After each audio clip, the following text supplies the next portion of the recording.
Hello, hello, everybody. How are y'all doing today? Welcome back to the Thieves Den. We got Big Bro in here with us today, and What's it is good? yeah. There you go. It's your boy Kenny. Go ahead and let him know who you are, Kenny.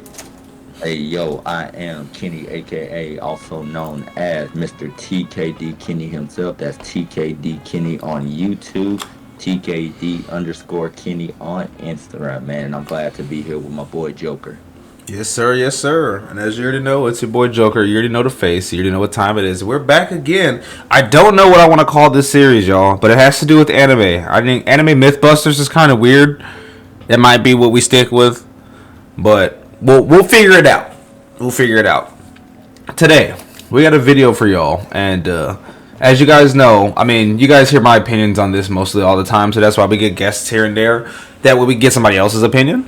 The video for today is going to be anime tropes that you do not like. Pretty much. Some of the stuff that is just either here, let me turn it down. Either very annoying or just stuff that will turn you off in the anime. And that's pretty much the gist of the video. We're gonna get right into it. Kenny, since you're the guest, you might as well go first, bro. Give us. We're gonna go back to back to back. You name one, explain it. I name one, I explain it. You name one, you explain it, and we just go. We just go. We just boom. Boom. All right. So I cannot stand a crybaby character, bro. That is the one thing that just bothers me to my core. Don't like the crybaby characters, man. Like Cryberry main characters. Crybaby main character, man. I'm gonna give you a quick example. Deku crying the first three episodes of My Hero literally took me like 2 times to actually sit down and watching it. And somebody had to tell me, hey, yo, he eventually stops crying. I'm like, all right. So once I got past like those first 3 episodes, man, we were good to go. Yeah, I feel like within that instance, it it's like it's not even the because I understand character development, right? Let's say that you have a character that's not used to fighting or is stuck in a situation where there's nothing that he could really like do, but he has to get up and quit all the BS and make it happen anyways. Right, I get that. At first, it's gonna be tough. It's gonna be hard. You might want to cry. You might want to be sad. Or whatever. But eventually, you gotta make it happen. Yeah, I feel man, like in certain instances with certain characters, I'm not sure if you've watched ReZero before, but Subaru is a perfect example of that. Like, he's in a situation. A quick little overview, so that I don't have to get too much into that, because I know you didn't watch the show. Is essentially he's in some fantasy world, or he gets put into some fantasy world, I guess you could say, and he has to, I guess you could say, survive in the fantasy world, but he's cursed. So anytime that he dies, the day is reset. Or not even necessarily I think it is the day. The day is reset. But there are multiple instances of people trying to kill him. And it's like throughout the first couple of episodes, he dies like 10 times. Because he's just being so stupid. Right? And it's like, for him, has some crush on a girl named Amelia. But he's so focused on that he's not understanding the bigger picture around him and like more or less what his reasoning is there and like the stuff that he has to do. So he's getting killed by people that are literally right next to him. He doesn't even know it because he's just too dumb to like figure some of this stuff out because he's just worried about Amelia. And Amelia's like, yeah, he's cool, but like at the same time, I don't really care about him that much.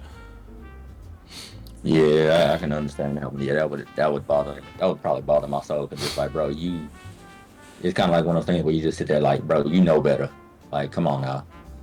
You literally get a repeat of the day every single time you mess up, and then you just die again.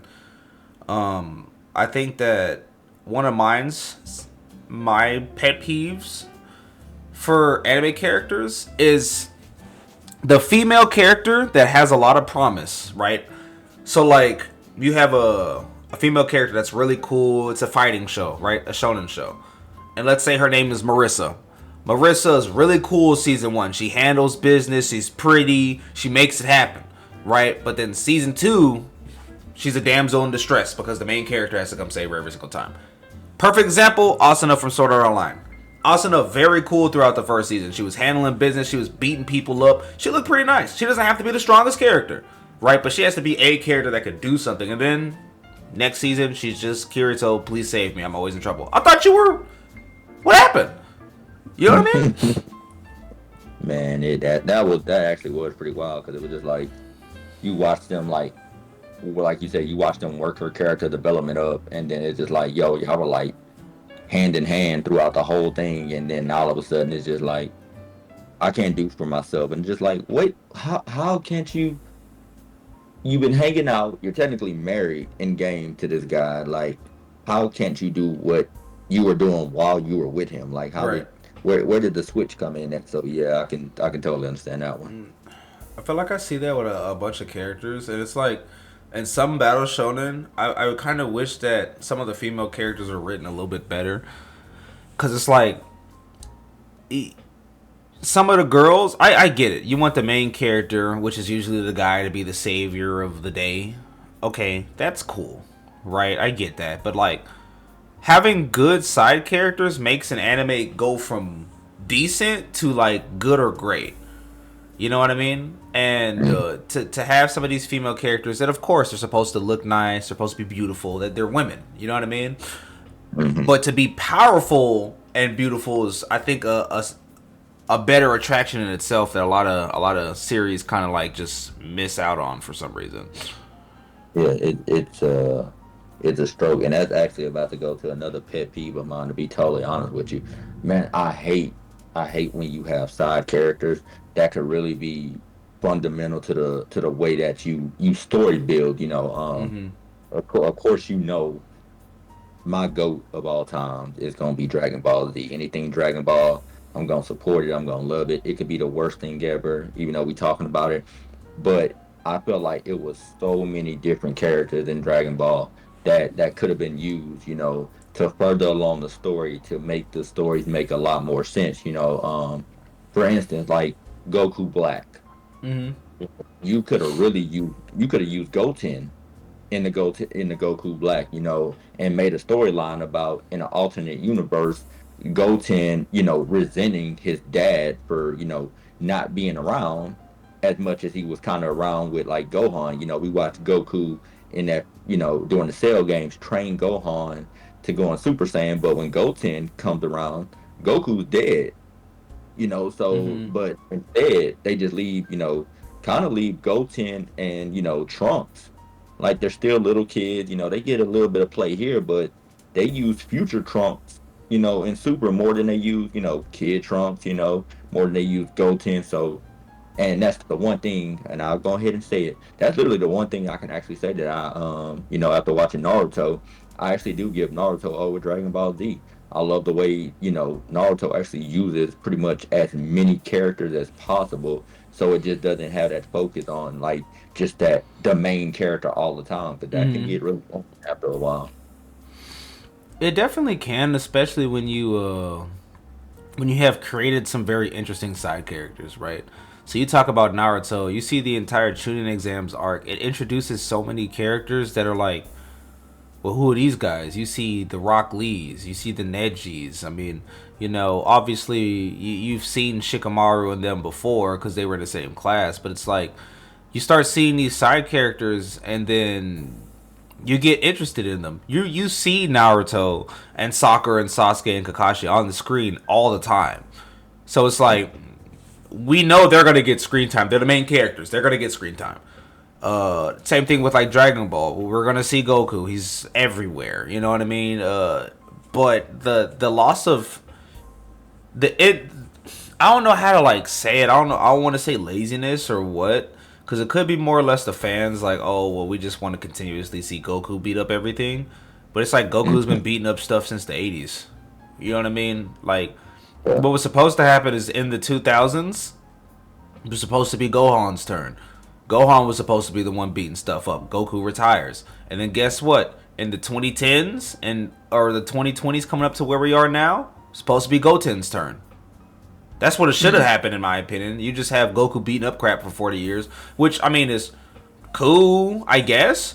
But at the same exact time, like I feel like if you have the better story would have been to have the generational stuff. That way you could talk to your kids about it. Like think about it. It's like even Naruto has that angle, bro. Like, we grew up with Naruto. When Naruto came out, he was a little kid. We were little kids watching it. Now this man's an adult. We're adults.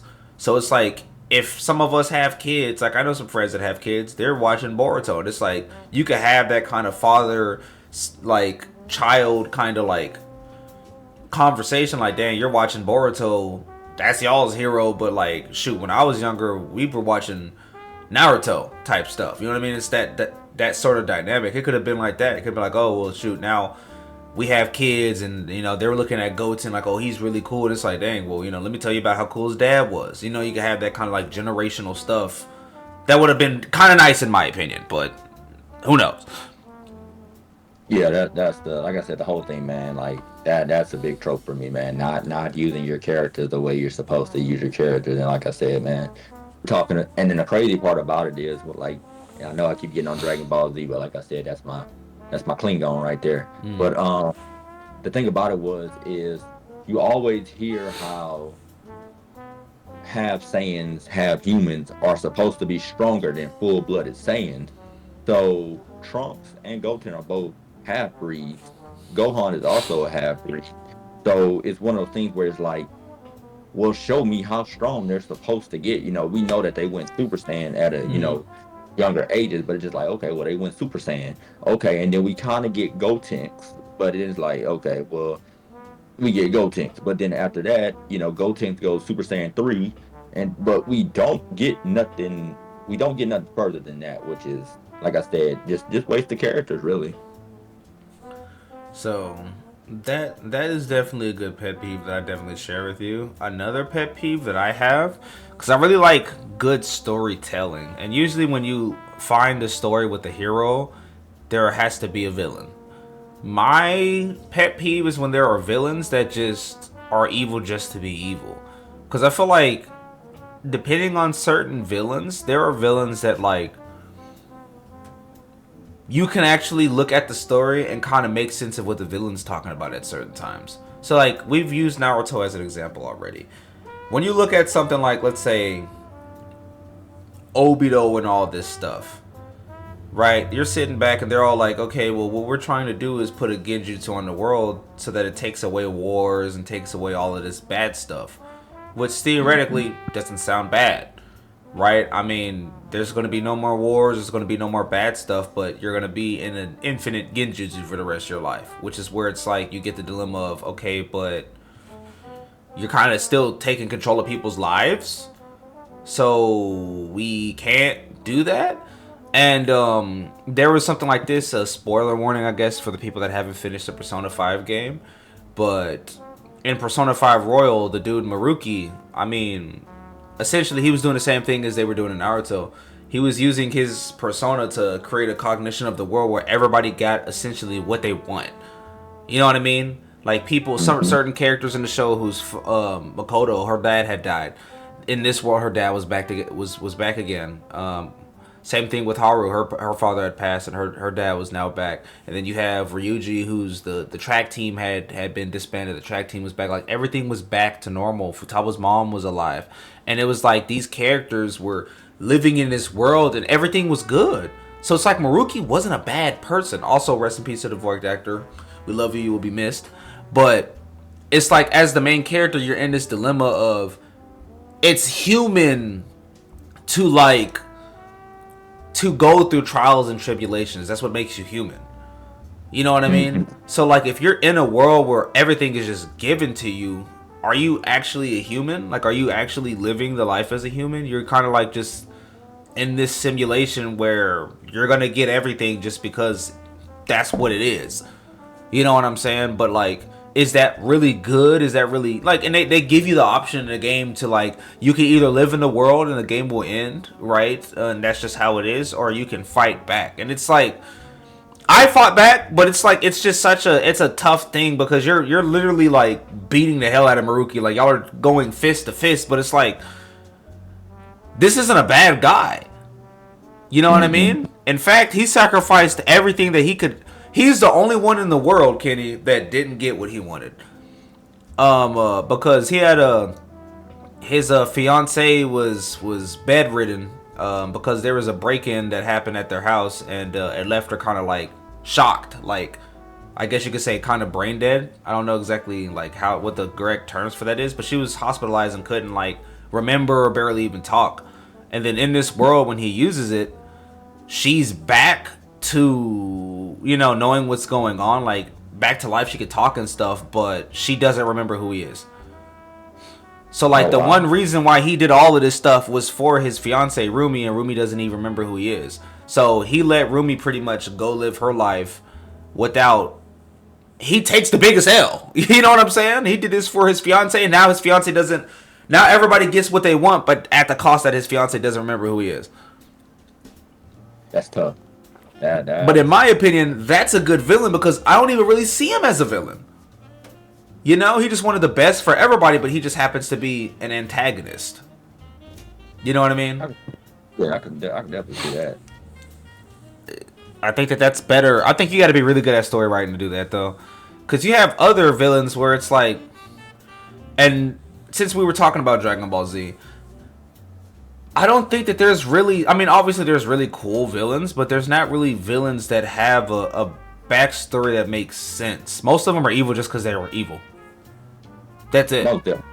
You know what I mean? Like, there hasn't been a villain where I sat back like, damn, like... The Z Fighter is gonna have to go fight these people, and it's gonna kind of suck watching it happen because like I kind of don't want them to fight. You know what I mean? Like they could have been in a different world, they could have been best friends, but like now look at them, now they had to fight because they're just opposing ideals. It's really like, well, Frieza's just evil, Cell is just evil, Majin Buu's just evil. Yeah, the wild, and I say this because the wild part to me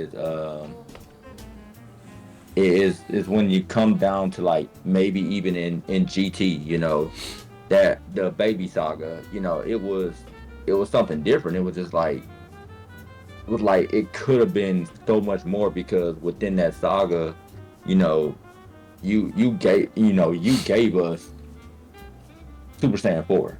Yeah. But once again, it went back to bad writing because you giving us Super Saiyan 4 also you also goofed up by, like I said, messing up Vegeta in a way. Because I felt like the way they made Vegeta, go Super Saiyan 4 is like, bro, no, that's not how that works. Like we not even about we're not even about to play that game. You know what I'm saying? Like you're gonna tell me that Vegeta, the Prince of all Saiyans, needs needs a machine to go Super Saiyan 4? Like, come on, man. Like we can't. Like I felt like it was very disingenuous, with that one right there. Yeah, I mean, it somewhat sucks because I feel like they kind of give Vegeta a backseat to a lot of stuff. That's kind of like the same thing they do with Genos at times, where it's like these characters are strong, but they always end up just fighting characters that are stronger than them. So you don't really see them to their full potential. But like, I think that's actually another good freaking pet peeve is like your rival character in the show, like be it your friend or whatever. I feel like some of these creators need to make it to where the main character doesn't beat every boss. Like, have some of the side characters or some of these other characters knock some of these people out of here, bro. Like, I feel like there's a lot of times where, like, Vegeta should have just been the one to handle business. And then it's like, okay, damn, like, now you can actually sit back and look at, like, yo, like, well, he is the Prince of Saiyans. You know what I'm saying? Like, so it makes sense that, like, this guy is this strong. But, like, the way that some of these fights are written, it just makes it to where it's like, well, Goku's going to probably be the one that wins all the damn time. The only time they actually did that right is when Gohan was the one that beat Cell. That was great. Right, but like Goku just beats everybody else. So it's like, what's the point of the other characters? You know what I'm saying? And then at least when you look at something like Naruto, right, the side characters be taking some of these dudes out. Yeah, like even though it was, when you look at it, and I tell people when you look back and it was a filler. But you get Rock Lee versus what's the name, Kimimoto? I think. Yeah, Kimimaro. Kimimaro, thank you. Sorry, Naruto fan. Something about.